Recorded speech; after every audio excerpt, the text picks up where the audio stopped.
Ito nga yung authentic na Cebu lechon na no time limit na, naka-promo sila ngayon for only 299 lang. Unlimited na yung lechon, only rice, may free soft drinks pa. And yes, di na nga natin kailangan pang pumunta ng Cebu para matikman lang to kasi may branches na sila dito sa Manila na feature ko na nga rin sila twice and lagi pang bagong luto. So ito nga yung bagong bukas sa Magellan's Lechon na located lang sa 2865 Taft Avenue, Barangay 83, Pasay City. Bukas sila dito everyday from 10 AM to 7 PM. Then sa gilid nga lang sila ng EDSA LRT station and harap lang to ng Metro Point Mall EDSA.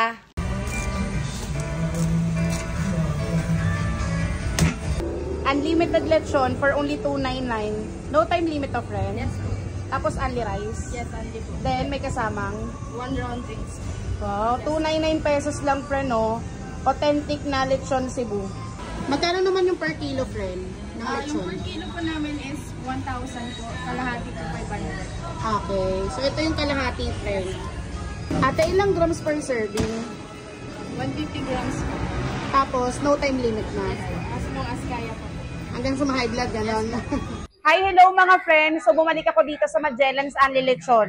Ayan, 299 pesos lang, no time limit na. Only na yung rice, only lechon. Meron ka pang isang soft drinks. Per serving nila dito, friend, 150 grams. And meron silang per kilo dito. Ito yung 500 grams.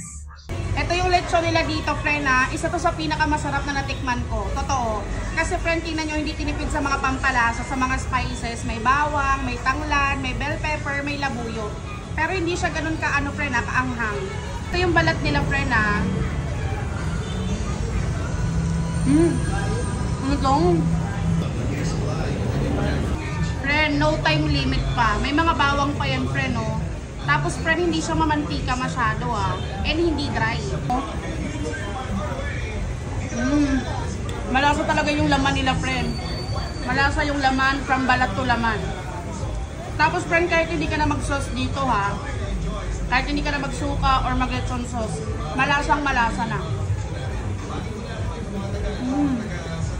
Sarap. Authentic talaga siya, friend. Na lechon Cebu. And friend, ang juicy niya, tapos ang lambot ng laman. Yung ibang part, friend, hindi na masyadong malutong. Malasa. Actually, friend, yung lasa niya nanunuot pati sa buto. And meron silang suka dito, timplado na.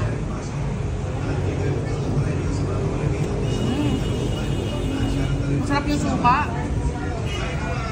Friend, malasa na yung lechon, Pag nilagyan mo pa ng suka, sobrang malasa na. Maalat-alat na. Grabe, Friend, hindi nagbago yung lasa.